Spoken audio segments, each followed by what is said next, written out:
Olá pessoal, sou Thiago Pittini, drapple.com.br, do 199º Dr. Apple News, quase na marca dos 300 episódios. Semana que vem, se Deus quiser, a gente bate junto essa meta. Agradecimento especial para o Antônio, para o Gilberto, para o Renato, sempre me mandando sugestões de pauta, e todo mundo que sempre acompanha com muito carinho aqui o canal e principalmente o News, né? Um abraço para todos vocês. Bom, vamos para as notícias. Essa semana foi uma semana mais agitadinha, né? A gente tem aí no dia 8 de julho de 1997, marcando aí o começo da escalada do Steve Jobs nessa segunda volta, né? Segunda volta não, a primeira volta, né? Porque ele abriu a empresa, aí ele foi expurgado da empresa, e aí na primeira vez que ele voltou, em 97, a empresa quase morrendo, né? Quase falindo. Ele conseguiu colocar tudo em pé de novo. E em 8 de julho de 97 foi quando começou realmente esse caminho. A Apple comprou a empresa Next e o contratou como um conselheiro, como um advisor, né? Não era nem um conselheiro, mas era um consultor, né? Na verdade. E no dia 6 de julho, né, de 97, 2 dias antes do dia 8, foi quando o Gil Amelio, que era o CEO antigo, saiu fora. Ele pediu demissão ou foi demitido, não me lembro exatamente. Ele e a Ellen Hancock, que era uma das cabeças, né, que estavam trabalhando na parte de tecnologia, os dois foram embora, e aí abriu o caminho para o Steve Jobs devagarinho ir alçando aí as suas posições.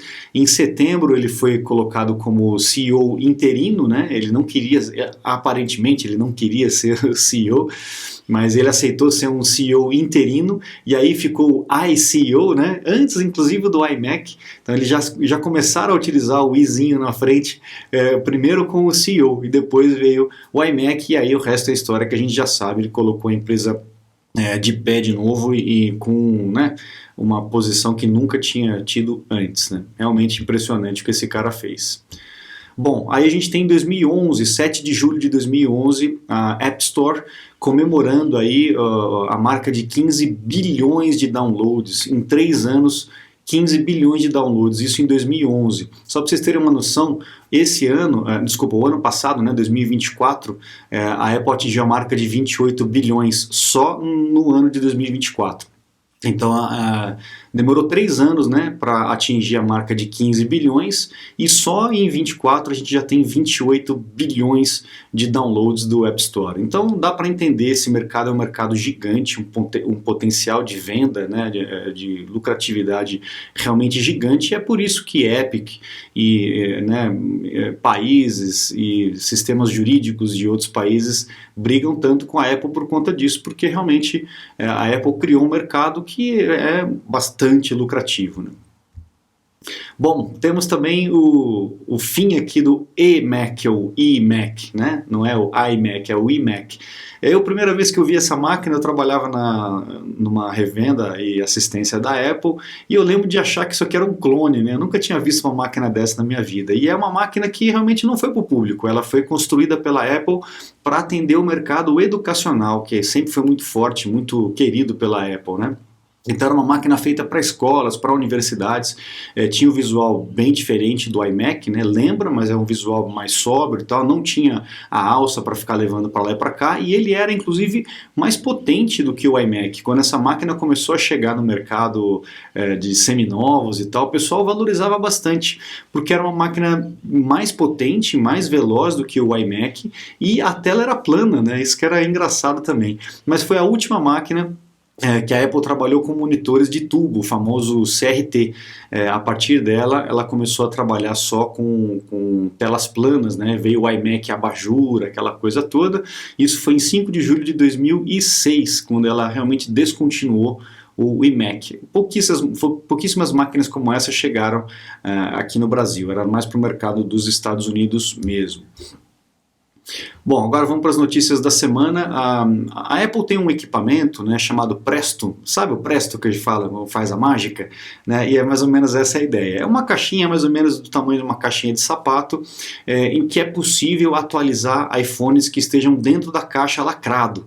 Então é um equipamento que fica nas lojas da Apple, para que toda vez que sai um update de sistema, os funcionários colocam os iPhones. Essa caixinha dá para colocar até 6 iPhones em cima, então você coloca a caixinha do iPhone em cima dessa caixinha de sapato chamado Presto, e ele atualiza sem você ligar o aparelho sem você tirar da caixa. Olha que maluquice, né? É um pouco frustrante quando você pega um iPhone para poder configurar pela primeira vez, e naquelas etapas de configuração inicial ele fala, opa, teu iPhone está desatualizado, você tem que atualizar primeiro antes de trazer as suas informações, etc. Então você tem que esperar, é um pouco frustrante. Então a Apple quer resolver essa questão para que na hora que venda um equipamento, ele já esteja na última versão. Com o iPhone, beleza, isso funcionava, tem aquele sistema de NFC, né, que é o de aproximação para pagamento e tal. Então a Apple utiliza essa tecnologia de aproximação para poder atualizar o sistema operacional. A graça agora é tentar fazer isso com os Macs, imagina, porque o Mac não tem NFC, né? Não sei como é que a Apple vai fazer, mas parece que está trabalhando para ter esse tipo de atualização dentro da caixa. É um negócio muito maluco mesmo, né? Nunca imaginei que fosse ver uma coisa dessa acontecer. Mas eu lembro de ter falado a respeito disso dos iPhones já, se não me engano, ano passado, ano retrasado, aqui no Dr. Apple News. Quem está sempre aqui, né, fica por dentro dessas informações todas. Rumor aí do Apple Vision Pro ou Pro, né, 2. A gente falou na semana passada de um Apple Vision mais barato, de um Apple Vision com outros materiais para atender um outro público, mas parece que a Apple ainda vai continuar também com uma linha Pro. Então teremos um Apple Vision mais barato e um Apple Vision Pro, né, mais caro. Será? Não sei. Será que é uma boa ideia? Será que não é uma boa ideia? Ainda não sabemos. É um mercado que está em gestação ainda, né? Muito pequenininho. Então vamos esperar para ver. Eu acho que a Apple poderia focar no equipamento mais barato para poder pulverizar, para poder, né, divulgar mais esse tipo de computação que eles chamam de spatial computing, né, computação espacial, que eu acho que é uma coisa bem legal, você não precisar de um monitor, de uma tela, você coloca um óculos e o mundo inteiro é o seu computador. Realmente é bem legal. Vamos ver como é que isso vai andar. Bom, a gente tem as remessas de de Mac, aumentando na casa de 2 dígitos no ano passado, no segundo quarto de 2025, na verdade, um aumento de 21,4%. Olha que coisa, pessoal. E no ano passado, de 2 anos para cá, né, chegou a 31% o crescimento em 2 anos, e nesse ano de 21,4%. A Apple acertou em cheio nessa mudança de processador e no posicionamento dos equipamentos dos computadores, né? Quem achou que o Mac estava morrendo, que agora ia virar tudo iPad, esquece, o Mac está mais forte como nunca, né? Temos aí uma base cada vez maior aí de usuários, e é muito legal poder atender tanta gente aqui, está à disposição de vocês para ensiná-los a mexer melhor no equipamento e aproveitar melhor. Então isso aí, a gente fica contente com isso. Bom, temos também o Apple Watch Ultra 3 chegando ali com algumas novidades. Não esperem uma reformulação de ponta cabeça, ele provavelmente vai continuar com o mesmo layout. O que vai mudar vai ser a questão, provavelmente, né, vai ser a questão de conectividade via satélite, que a gente já tem nos iPhones, o Apple Watch teria também, para você mandar mensagem e a sua localização também com a conexão via satélite em lugares remotos, né? Porque esse relógio ele é voltado para isso, ele é bem mais caro do que o Apple Watch, que já é caro, né? Mas ele é bem mais caro que o Apple Watch. E ele é focado para esse tipo de perfil de público, né? Quem faz atividades ao ar livre, quem faz caminhadas e tal, enfim, tem possibilidade de se perder, é um relógio mais durável, mais resistente e tal. E outra novidade que eles estão apontando aqui é uma tela mais brilhante e com uma angulação de visualização maior. Né, a hora que você olha ele em diagonal assim, às vezes a tela você não consegue enxergar direito por conta da angulação da luz, né? Então esse aqui teria uma angulação maior para você poder enxergar sem precisar ficar mexendo muito o braço. Mas você está escalando assim, você quer ver o que está acontecendo aqui no relógio e você não pode tirar a mão para poder virar, né? Então enfim, é voltado para esse tipo de público. Está desperdiçando seu equipamento Apple? Ganhe tempo e produtividade no dia a dia. Acesse o site e matricule-se. iPhone 17 Pro Max talvez tenha aí uma bateria grande, uma bateria de 5 mAh, talvez a maior bateria que a Apple já pôs num iPhone durante toda a sua história. A gente sabe que isso é um calcanhar de Aquiles há muito tempo na Apple, aliás, desde o início, né? E a concorrência vem colocando baterias cada vez maiores, já tem smartphones da concorrência com 5.000 mAh já há muito tempo, até 6.000 mAh, até mais que isso, né? Mas a Apple não coloca, ela sempre tenta colocar uma bateria menor e trabalhar a questão da eficiência do sistema, que não adianta só você também ter uma bateria muito grande se o equipamento gasta muito bateria, né? É igual ter um carro com um tanque de gasolina grandão, mas ele faz 2 litros por quilômetro, né? Como o pessoal fala. Então também tem que ver essa questão da eficiência. A Apple melhorou muito nessa questão da bateria dos últimos tempos. Logicamente existem equipamentos da concorrência que são bem melhores com relação a isso, mas a Apple tem trabalhado muito forte nisso e tem melhorado bastante essa questão. Vamos ver se vai chegar uma bateria de 5.000 mAh aí para o iPhone 17 Pro Max, que é o único que vai caber, porque tem uma caixa maior, um espaço maior que vai ocupar.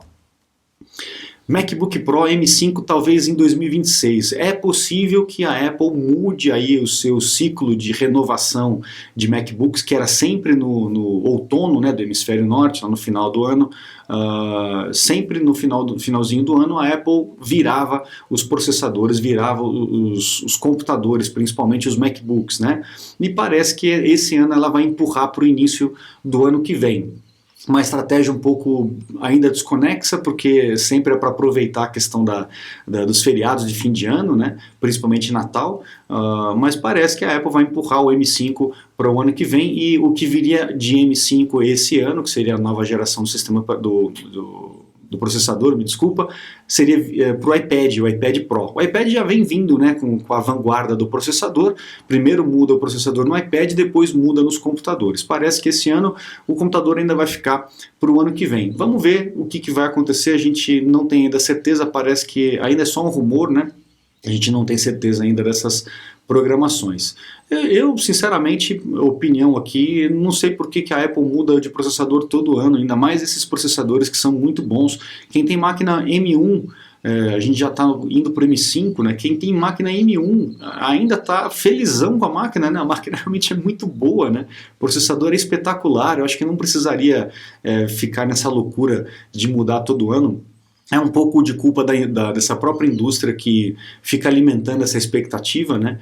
As vendas estão boas, não há necessidade de ficar mudando tudo todo ano. Realmente eu não vejo essa necessidade, ainda mais com uma tecnologia tão boa como é esse processador da Apple. Bom, aqui uma notícia com relação ao TikTok, né? O TikTok a gente sabe que está tendo problemas ali nos Estados Unidos já faz bastante tempo, inclusive, né? Com possível banimento e apagar o TikTok dos Estados Unidos e tal, por questão de segurança, de coleta de informações. As informações são armazenadas em servidores lá na China e sabe-se lá o que acontece com as informações, então é isso que o governo americano alega para poder forçar o TikTok ou a deixar os Estados Unidos ou até mesmo vender a operação do TikTok nos Estados Unidos para uma empresa americana, uma empresa, né, mais comprometida com relação à privacidade e segurança dos dados. É uma coisa realmente bem perigosa, né? Aqui no Brasil o pessoal não está nem aí para isso, né? O importante é ficar vendo dancinha o dia todo, né? E que se dane o que acontece com as nossas informações. É um pouco perigoso, eu sempre alerto a turma com relação a isso. E o que o TikTok está fazendo? Está desenvolvendo um aplicativo separado, seria um TikTok 2, um TikTok só para os Estados Unidos, um aplicativo que se enquadre nas exigências legais de segurança aí de padrão dos Estados Unidos, né? Então, ao invés de melhorar o aplicativo como um todo, eles pretendem fazer um aplicativo só para o mercado dos Estados Unidos com relação a isso. É um pouco estranho, né? Bom, talvez a notícia mais importante dessa semana seja o anúncio da saída do Jeff Williams. O Jeff Williams era o COO, né, de operações, o chefe de operações da Apple, que era o cara, inclusive, do Tim Cook, antes dele virar CEO, e antes do Steve Jobs desencarnar, né, ele era o COO e era um cara realmente que fez muita coisa pela Apple. Logo que ele foi alçado para CEO, o Jeff Williams ocupou o espaço dele e continuou um trabalho espetacular de supply chain, de cadeia, né, realmente é incrível o trabalho da Apple nesse ponto, é uma aula mesmo de gestão nessa parte. E ele era um dos grandes nomes ali para substituição, inclusive, do Tim Cook. né? Quem está de fora, a gente já sabe que essas coisas são anunciadas há muito tempo lá dentro, né? Então o Tim Cook já devia saber que o Jeff Williams ia sair, ia aposentar, já faz bastante tempo. Mas a gente de fora fica vendo quais são as cabeças que estão mais em voga, né? Para imaginar qual vai ser o possível substituto do Tim Cook. E não vai ser o Jeff Williams. No final desse ano ele deve se aposentar. Mais de 20 anos, acho que mais de 25 anos de Apple. Chega uma hora que realmente o cara tem que descansar, até porque trabalhar lá não é fácil, a pressão o dia todo, né? Então quem que vai ser o sucessor do Tim Cook? Então essa é uma pergunta que já está rolando forte por aí e que vai, né, determinar os próximos 20 anos aí da Apple, essa empresa que a gente tem um carinho tão grande, né, que nos ajuda bastante com seus equipamentos, com as suas trapalhadas também, não dá para esquecer, mas, né, como toda empresa, é normal. Bom, então é isso, pessoal. A gente encerra essa semana o Dr. Apple News. A gente se vê na semana que vem, se Deus quiser, alcançando a marca de 300 episódios junto com vocês. Caramba, quem diria? Legal. Então a gente se vê na semana que vem. Muito obrigado pela audiência de vocês. Acesse o site drapple.com.br. Lá vocês encontram os cursos completos para vocês se matricularem. E também os meus contatos para um suporte, uma consulta técnica online. Fico à disposição de vocês. Muito obrigado, um grande abraço e até a próxima. Tchau, tchau.